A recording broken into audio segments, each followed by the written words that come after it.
What's really cool, and it's been really quite remarkable, I would say, is that what I've noticed when I've been speaking publicly, say over the last year and a half, because there's a hole in our culture where there should be a discussion about maturity, truth, and responsibility. No one's talking about that. Okay, so now I'll come up and I'll start talking about that. I'll say, look, like, what should you do with your life? Well, take care of yourself, but take care of yourself in a way that also means that simultaneously you're taking care of your family, and also means that simultaneously you're taking care of the broader community. So that's kind of your goal. So orient yourself towards that. Personal success, but in a way that your success breeds success. Because if you're going to establish an aim, why not establish like a really good aim? That's a good one. It's good for you. It's good for everyone else. Yes. Okay. That'll give your life some meaning. Now make a plan, generate a vision. That's what the Future Authoring Program helps people with.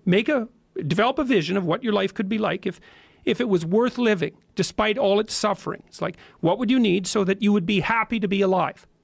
You'd find your life meaningful, so you don't get all bitter and resentful and cruel and hostile and ideologically addled and like murderous and genocidal. It's like none of that. You think real hard. How would you have to configure your life so that despite its suffering and the malevolence that's part of it, that you would regard it as worthwhile? So that's up to you to develop a vision. Then put a plan into practice.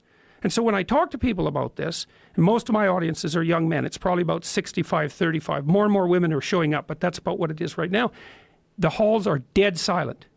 You could hear a pin drop because nobody's said so clearly for like 50 years that almost all the meaning that you will need to get you through the hard times of your life is going to be a consequence of adopting responsibility, not of rights and impulsive action, impulsive freedom.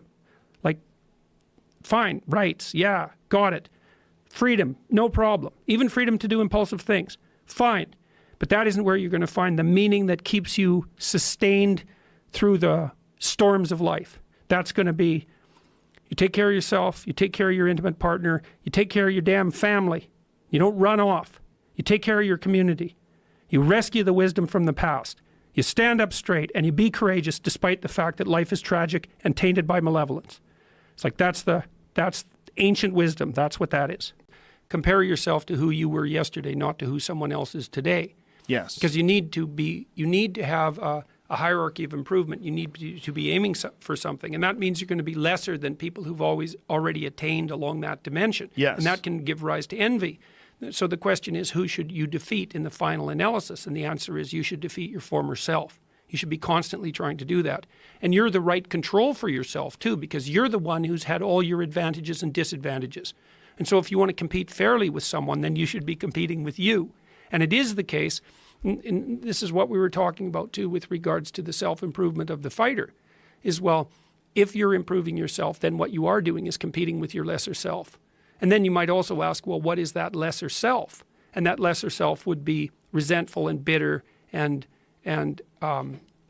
aggressive and vengeance-seeking and all of those things that go along with having a negative moral character. And those are things that interfere with your ability to progress as you move forward through life.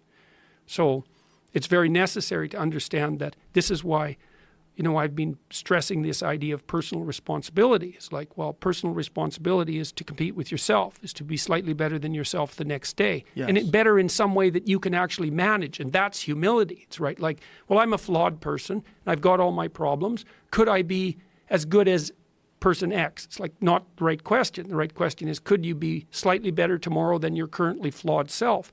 And the answer to that is, if you have enough humility to set the bar properly low, then you could be better tomorrow than you are today. Because what you also have to do is you have to say, well, here's all my flaws and my insufficiencies, and the best that someone that flawed and insufficient could do to improve and actually do it is this. And that's not worth going out in the street and celebrating with placards, It's like, well, this is why I tell people to clean their room. So you're not going to brag to someone that you did that.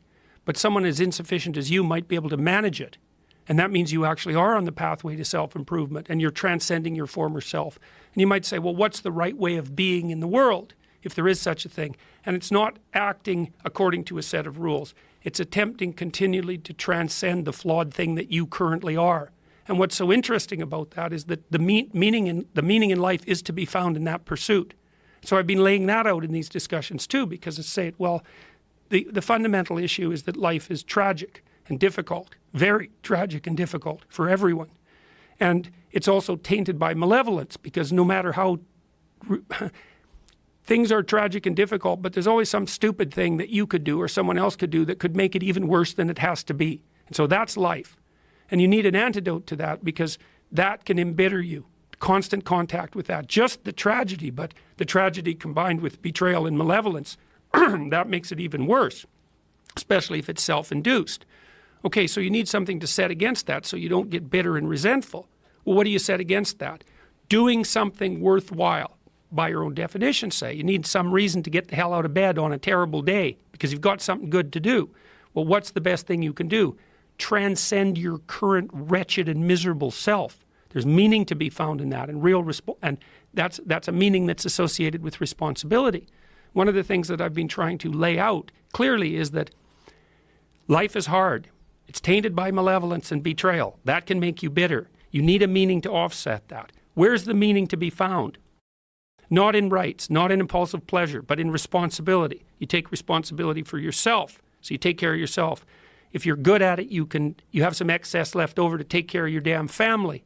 If you're good at both of those, then you have some excess left over to take care of your community. Those are heavy burdens. You pick up the burdens. You find that's meaningful. The best way to pick up the burden is to continually improve yourself. And that's where the meaning is to be found. And so that meaning is in the continual self-transcendence. That's letting your old self die and the new self be reborn. Part of the reason that I wrote this book, and well, part of the reason that I've been doing what I've been doing for the last 30 years is because I really have believed since 1985, something like that, that the way out of political polarization, the way out of the excesses of the right and the left, is through the individual. I think the West got that right. The fundamental unit of measurement is the individual. And the fundamental task of the individual is to engage in this process of humble self-improvement. I believe that's the case, and that's where the meaning is, and that's where the responsibility is. And I think, and I'm hoping that if enough people in the West, and then in the rest of the world for that matter, but we're very polarized in the West right now, if enough people take responsibility for getting their individual lives together, then we'll get wise enough so we won't let this process of political polarization put us back to the same places that we went so many times in the 20th century. I don't see another antidote for it. It's not political. It's ethical.